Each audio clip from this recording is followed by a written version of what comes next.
ಹೌದು, ಇವತ್ತು ನೋಡಿದೆ ನಾನು. ಪಾಪ ನಮ್ಮ ಬಿಡದಿ ಭಾಗದಲ್ಲಿ GBIT greater Bengaluru integrated township project ಮಾಡಕ್ಕೆ ಹೊರಟಿದಾರಲ್ಲ, ಇಷ್ಟೆಲ್ಲ ಮೊನ್ನೆ ಕುಮಾರಣ್ಣ ಅವರು ಕೂತ್ಕೊಂಡು ಪ್ರೆಸ್ ಅಡ್ರೆಸ್ ಮಾಡಿ, ದೇವೇಗೌಡರು ಸಾಹೇಬರು ಪ್ರೆಸ್ ಅಡ್ರೆಸ್ ಮಾಡಿದ ಮೇಲೆ ಒಳಗಡೆ ಈಗ ತಳಮಳ ಶುರುವಾಗಿ ಇವತ್ತು ಒಂದು 30 ಜನವೋ 40 ಜನವೋ ರೈತ ಮುಖಂಡರು ಅಂತ ಕರೆಸಿದ್ರಲ್ಲ ಸರ್. ಡೆಲ್ಲಿ ನಮ್ಮ ಬೆಂಗಳೂರಲ್ಲಿ ನೋಡಿದ್ರ ಅವ್ರ ಕಚೇರಿಲಿ ರೈತ ಮುಖಂಡ್ರ ಮುಖವ ಅದು ರೈತ ಥರ ಕಂಡ್ರ ಅವರು. ಯಾವ ರಿಯಲ್ ಎಸ್ಟೇಟ್ ದಂಧೆಕೋರರು ದಲ್ಲಾಳಿಗಳನ್ನ ಯಾವನಾದರೂ ಹೋಗ್ಲಿ ಹಸಿರು ಶಾಲ್ ಧರಿಸಿದ್ರೇನ್ರಿ, ರೈತರ ಥರ ಇದ್ರೇನ್ರಿ ಅವರು? ಕಾಂಗ್ರೆಸ್ನ ಮುಖಂಡರನ್ನೇ ಕೂರಿಸ್ಕೊಂಡು ಯಾವ ದಲ್ಲಾಳಿಗಳು, ಕಮಿಷನ್ ಏಜೆಂಟ್ಗಳು, ರಿಯಲ್ ಎಸ್ಟೇಟ್ ಬ್ರೋಕರ್ಗಳನ್ನ ಕರೆದು ಕಾಟಾಚಾರಕ್ಕೆ ಅವ್ರ ಅಭಿಪ್ರಾಯ ಸಂಗ್ರಹಣೆ ಮಾಡ್ತೀವಿ ಅಂತ ಸಭೆ ಕರೆದು ಏನು ಮಾಡಕ್ಕೆ ಹೊರಟಿದ್ದಾರೆ ಶಿವಕುಮಾರ್ ಅವರು? 80% ಜನ ರೈತರು ಒಪ್ಕೊಬಿಟ್ಟವ್ರಂತೆ ಲ್ಯಾಂಡ್ ಅಕ್ವಿಸಿಷನ್ಗೆ.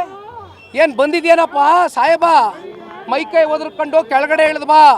ಸಣ್ಣ ರೈತರ ಕತೆ ಏನಾಗಿದೆ?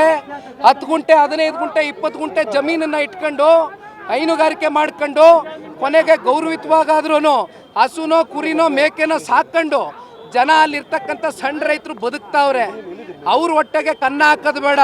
ಮತ್ತಿನ್ಯಾವನಿಗೋ ಕೋಟಿ ಕೊಡ್ತೀನಿ, 2 ಕೋಟಿ ಕೊಡ್ತೀನಿ, 3 ಕೋಟಿ ಕೊಡ್ತೀನಿ ಅಂತ ಬೆಂಗಳೂರಿಂದ ಬಂದು ಯಾರ್ಯಾರೋ ಪಾಪ ಇನ್ವೆಸ್ಟ್ ಮಾಡಿ ಜಮೀನು ಇಟ್ಕೊಂಡಿದಾರಲ್ಲ, ಯಾರ್ಯಾರ್ದು ಹೆಸರಲ್ಲಿ ಇನ್ವೆಸ್ಟ್ಮೆಂಟ್ ಮಾಡ್ಕೊಂಡು ಇಟ್ಕೊಂಡವ್ರಲ್ಲ ಇವರು.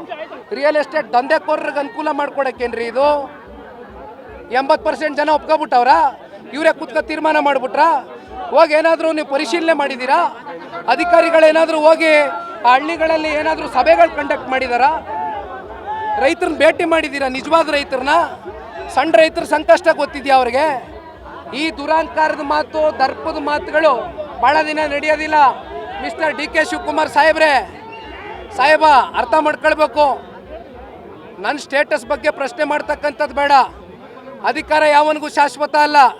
28ಕ್ಕೆ ಮಾಜಿ ಆಗ್ತಾರೆ ಮಿಸ್ಟರ್ DK ಶಿವಕುಮಾರ್, ತಲೆಯಲ್ಲಿ ಅರಿವಿರಲಿ. ನ್ಯೂಸ್ ಫಸ್ಟ್, ನಿರ್ಭೀತಿಯಿಂದ ನಿಮ್ಮ ಪರವಾಗಿ.